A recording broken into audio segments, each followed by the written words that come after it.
خداوند کے زندہ اور پاک کلام میں سے سلاطین کی دوسری کتاب اس کا 23واں باب۔ اور بادشاہ نے لوگ بھیجے اور انہوں نے یہودا اور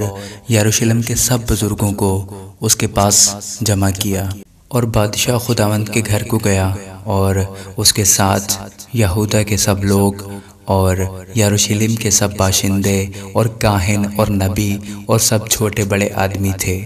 اور اس نے جو عہد کی کتاب خداوند کے گھر میں ملی تھی اس کی سب باتیں ان کو پڑھ سنائیں۔ اور بادشاہ ستون کے برابر کھڑا ہوا، اور اس نے خداوند کی پیروی کرنے اور اس کے حکموں اور شہادتوں اور آئین کو اپنے سارے دل اور اپنی ساری جان سے ماننے اور اس عہد کی باتوں پر جو اس کی کتاب میں لکھی ہیں عمل کرنے کے لیے خداوند کے حضور عہد باندھا، اور سب لوگ اس عہد پر قائم ہوئے۔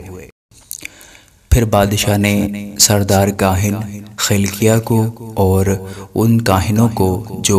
دوسرے درجہ کے تھے اور دربانوں کو حکم کیا کہ ان سب برتنوں کو جو بال اور یسیرت اور آسمان کی ساری فوج کے لیے بنائے گئے تھے خداوند کی ہیکل سے باہر نکالے، اور اس نے یروشلم کے باہر کدرون کے کھیتوں میں ان کو جلا دیا اور ان کی راکھ بیتل پہنچائی۔ اور اس نے ان بت پرست کاہنوں کو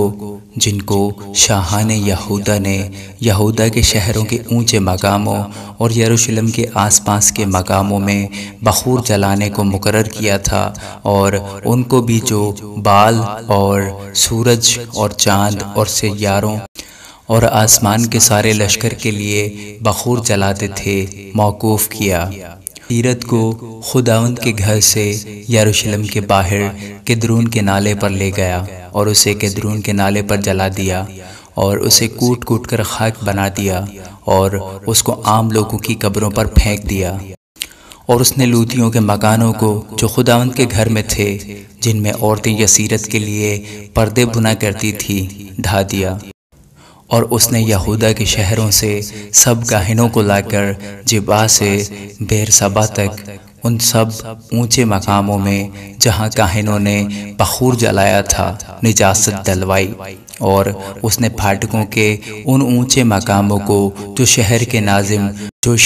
ناظم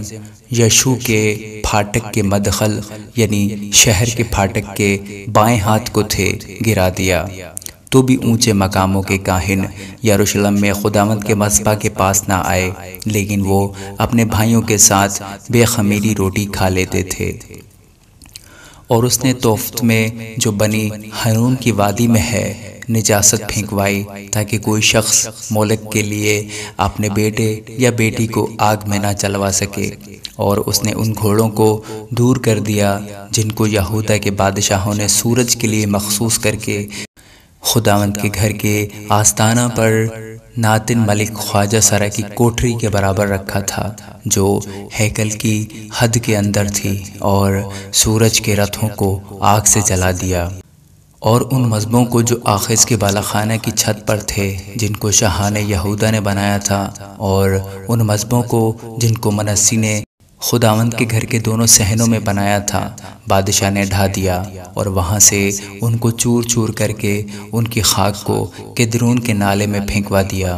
اور بادشاہ نے اونچے مقاموں پر نجاست ڈلوائی جو یروشلم کے مقابل کوہ علائش کی دہنی طرف تھے، جن کو اسرائیل کے بادشاہ سلیمان نے سیدانیوں کی نفرتی استارات اور موابیوں کے نفرتی کموس اور بنی امون کے نفرتی ملکوم کے لیے بنایا تھا۔ اور اس نے ستونوں کو ٹکڑے ٹکڑے کر دیا اور یسیرتوں کو کاٹ ڈالا اور ان کی جگہ میں مردوں کی ہڈیاں بھر دی۔ پھر بیتل کا وہ مذبح اور وہ اونچا مقام جسے نبات کے بیٹے یروبام نے بنایا تھا، جس نے اسرائیل سے گناہ کرایا، سو اس مذبح اور اونچے مقام دونوں کو اس نے ڈھا دیا اور اونچے مقام کو جلا دیا، اور اسے کوٹ کوٹ کر خاک کر دیا اور یسیرت کو جلا دیا۔ اور جب یوسیہ مڑا تو اس نے ان قبروں کو دیکھا جو وہاں اس پہاڑ پر تھیں، سو اس نے لوگ بھیج کر ان قبروں میں سے ہڈیاں نکلوائیں اور ان کو اس مذبح پر جلا کر اسے ناپاک کیا۔ یہ خداوند کے سخن کے مطابق ہوا جسے اس مرد خدا نے جس نے ان باتوں کی خبر دی تھی سنایا تھا۔ پھر اس نے پوچھا، یہ کیسی یادگار ہے جسے میں دیکھتا ہوں؟ شہر کے لوگوں نے اسے بتایا، یہ اس مرد خدا کی قبر ہے جس نے یہودا سے آ کر ان کاموں کی جو تو نے بیتل کے مذبح سے کیے خبر دی۔ تب اس نے کہا، اسے رہنے دو، کوئی اس کی ہڈیوں کو نہ سرکائے۔ سو انہوں نے اس کی ہڈیاں اس نبی کی ہڈیوں کے ساتھ جو سامریہ سے آیا تھا رہنے دیں۔ اور یوسیہ نے ان اونچے مقاموں کے سب گھروں کو بھی جو سامریہ کے شہروں میں تھے، جن کو اسرائیل کے بادشاہوں نے خداوند کو غصہ دلانے کو بنایا تھا، ڈھایا، اور جیسا اس نے بیتل میں کیا تھا ویسا ہی ان سے بھی کیا۔ اور اس نے اونچے مقاموں کے سب کاہنوں کو جو وہاں تھے ان مذہبوں پر قتل کیا اور آدمیوں کی ہڈیاں ان پر جلائیں۔ پھر وہ یروشلم کو لوٹ آیا، اور بادشاہ نے سب لوگوں کو یہ حکم دیا کہ خداوند اپنے خدا کے لیے فسح مناؤ، جیسا عہد کی اس کتاب میں لکھا ہے۔ اور یقیناً قاضیوں کے زمانہ سے جو اسرائیل کی عدالت کرتے تھے، اور اسرائیل کے بادشاہوں اور یہودا کے بادشاہوں کے کل ایام میں ایسی عید فسح کبھی نہیں ہوئی تھی۔ یوسیہ بادشاہ کے 18ویں برس یہ فسح یروشلم میں خداوند کے لیے منائی گئی۔ ماں سوائے اس کے یوسیہ نے جنات کے یاروں اور جادوگروں اور مورتوں اور بتوں نفرتی چیزوں کو جو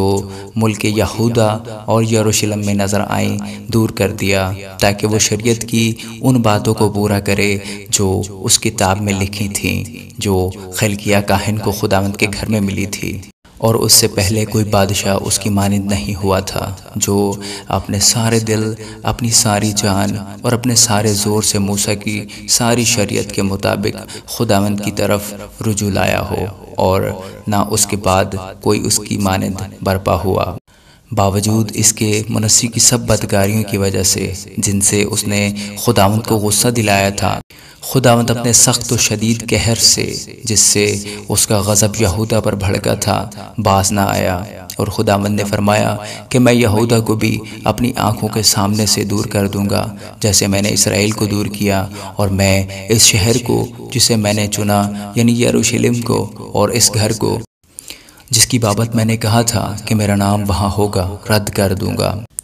اور یوسیہ کے باقی کام اور سب کچھ جو اس نے کیا، سو کیا وہ یہودا کے بادشاہوں کی تواریخ کی کتاب میں قلم بند نہیں؟ اسی کے ایام میں شاہ مصر فرعون نکوا شاہ اسور پر چڑھائی کرنے کے لیے دریائے فرات کو گیا تھا، اور یوسیہ بادشاہ اس کا سامنا کرنے کو نکلا، سو اس نے اسے دیکھتے ہی مجدو میں قتل کر دیا، اور اس کے ملازم اس کو ایک رتھ میں مجدو سے مرا ہوا لے گئے، اور اسے یروشلم میں لا کر اس کی قبر میں دفن کیا۔ اور اس ملک کے لوگوں نے یوسیہ کے بیٹے یہوآخز کو لے کر اسے مسح کیا، اور اس کے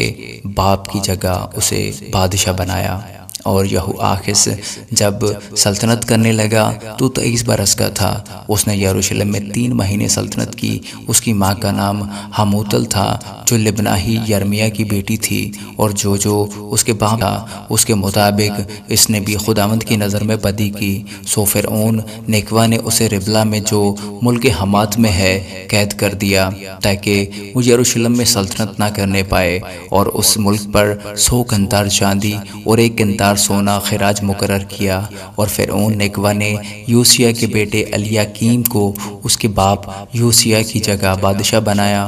اور اس کا نام بدل کر یہویقیم رکھا، لیکن یہوآخز کو لے گیا، سو وہ مصر میں آ کر وہاں مر گیا۔ اور یہویقیم نے جو چاندی اور سونا فرعون کو پہنچایا، پر اس نقدی کو فرعون کے حکم کے مطابق دینے کے لیے اس نے مملکت پر خراج مقرر کیا، یعنی اس نے اس ملک کے لوگوں سے ہر شخص کے لگان کے مطابق چاندی اور سونا لیا تاکہ فرعون نیکوا کو دے۔ یہویقیم جب سلطنت کرنے لگا تو 25 برس کا تھا۔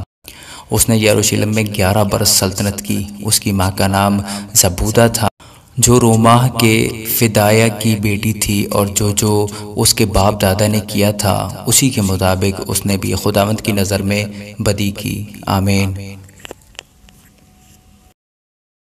خداوند کا شکر ہو۔ خداوند یسوع المسیح کے زندہ اور جلالی نام میں آپ سب بھائیوں اور بہنوں کی سلامتی ہو۔ خداوند آپ کو ہمیشہ اپنی پناہ میں رکھے اور اپنے حکموں پر چلنے کی توفیق عطا فرمائے، آمین۔